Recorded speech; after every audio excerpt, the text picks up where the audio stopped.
One nation one election सिर्फ एक चर्चा का विषय नहीं है, बल्कि ये भारत की जरूरत है।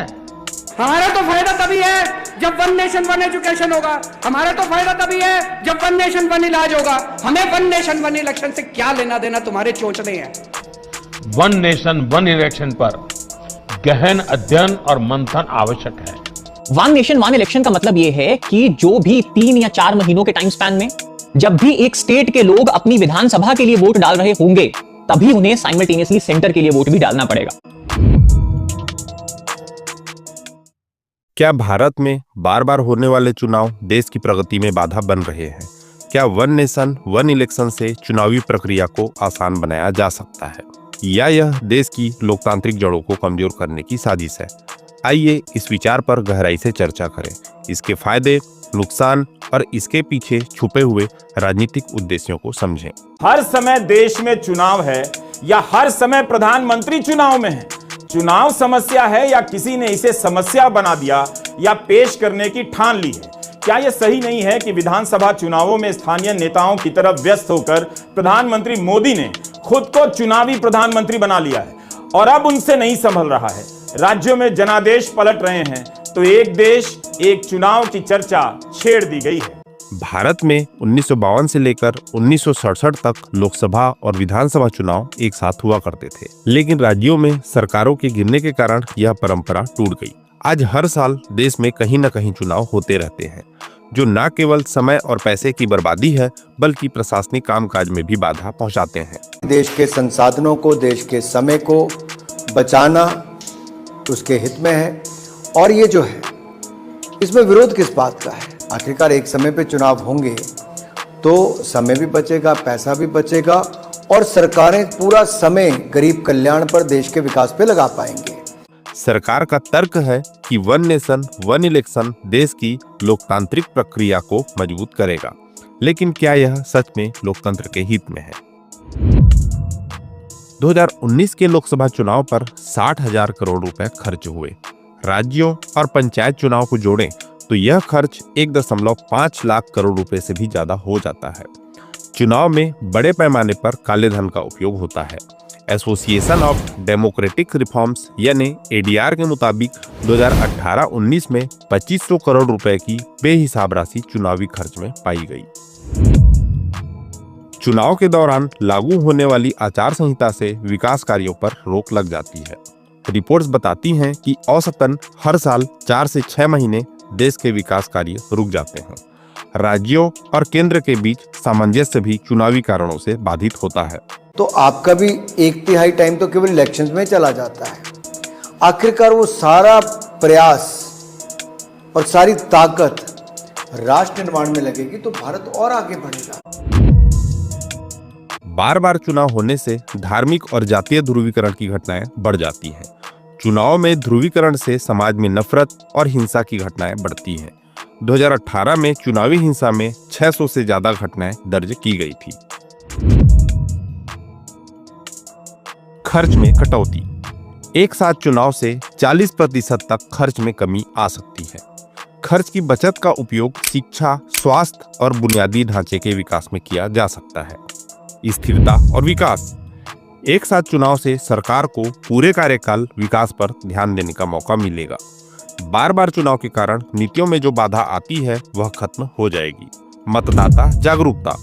मतदाता एक बार में बेहतर निर्णय ले सकते हैं, क्योंकि उन्हें बार बार चुनाव में भाग लेने की जरूरत नहीं होगी। अधिक से अधिक लोगों की भागीदारी सुनिश्चित हो सकती है।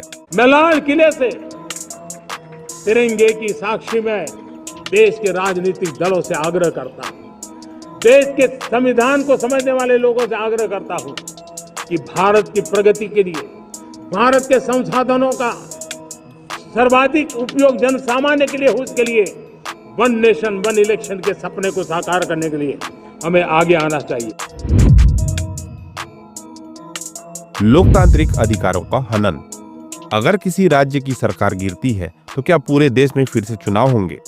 इससे राज्यों के अधिकारों में कटौती होगी। क्षेत्रीय मुद्दों की अनदेखी। विधानसभा चुनाव में स्थानीय मुद्दों पर ध्यान दिया जाता है जो राष्ट्रीय चुनाव में दब सकते हैं। क्या छोटे राज्यों और क्षेत्रीय पार्टियों की आवाज दबाने की कोशिश की जा रही है? एक ही चुनाव होंगे तो उसके हंगामे में राज्यों के स्थानीय मुद्दे हवा हो जाएंगे, ठीक से उन पर चर्चा नहीं हो पाएगी। आज के दौर में इसका मतलब बदल गया है। मीडिया और पैसे पर कंट्रोल एक ही पार्टी का बढ़ता जा रहा है, तो मुद्दे भी उसी के होंगे। इसलिए आप आज की तुलना 1967 तक होने वाले एक चुनाव से नहीं कर सकते हैं। संवैधानिक और तकनीकी चुनौतियां। इसके लिए संविधान में कई अनुच्छेदों में संशोधन की जरूरत होगी, जैसे अनुच्छेद 85, 172, 174 और 356। इतना बड़ा बदलाव लाने में समय और संसाधन लगेंगे। हम कुछ अंतर्राष्ट्रीय उदाहरण देखते हैं। अमेरिका, राष्ट्रपति, सीनेट और हाउस ऑफ रिप्रेजेंटेटिव्स के चुनाव एक साथ होते हैं। ब्रिटेन में पूरे देश में एक समय पर चुनाव होते हैं। लेकिन भारत की विविधता, जनसंख्या और भौगोलिक जटिलताओं को देखते हुए क्या इन मॉडलों को लागू करना संभव है? कुछ विवादास्पद सवाल भी हैं, जैसे क्या वन नेशन वन इलेक्शन के पीछे का असली उद्देश्य खर्च में कटौती है या यह केंद्र सरकार की ताकत बढ़ाने का प्रयास है? क्या यह फैसला क्षेत्रीय पार्टियों को कमजोर करने के लिए लिया जा रहा है? क्या इससे राज्यों की स्वायत्तता खतरे में आ जाएगी? विपक्षी पार्टियां इसे लोकतंत्र के लिए खतरा बता रही है। बीजेपी इसे राष्ट्रहित में बड़ा कदम कह रही है। 2017 में विधि आयोग ने वन नेशन वन इलेक्शन पर रिपोर्ट दी थी, लेकिन इसे अब तक लागू क्यों नहीं किया गया? एक साथ चुनाव कराने के लिए ईवीएम और वीवीपैट की भारी संख्या में जरूरत होगी। चुनाव आयोग को इसकी तैयारी के लिए अधिक समय और संसाधन चाहिए। 2019 के चुनाव में 1.3 मिलियन ईवीएम का उपयोग हुआ था। अगर एक साथ चुनाव कराए जाएं, तो इससे दोगुनी ईवीएम की जरूरत होगी। 1967 तक भारत में लोकसभा और विधानसभा चुनाव एक साथ होते थे, लेकिन राजनीतिक अस्थिरता ने इस परंपरा को तोड़ दिया। क्या हम उसी मॉडल पर वापस जा सकते हैं?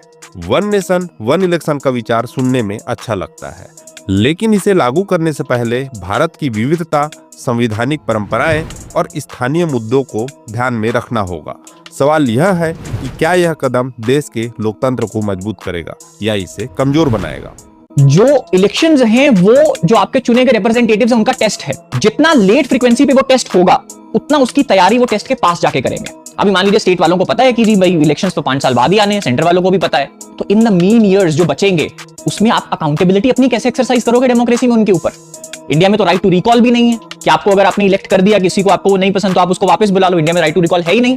आपका क्या मानना है?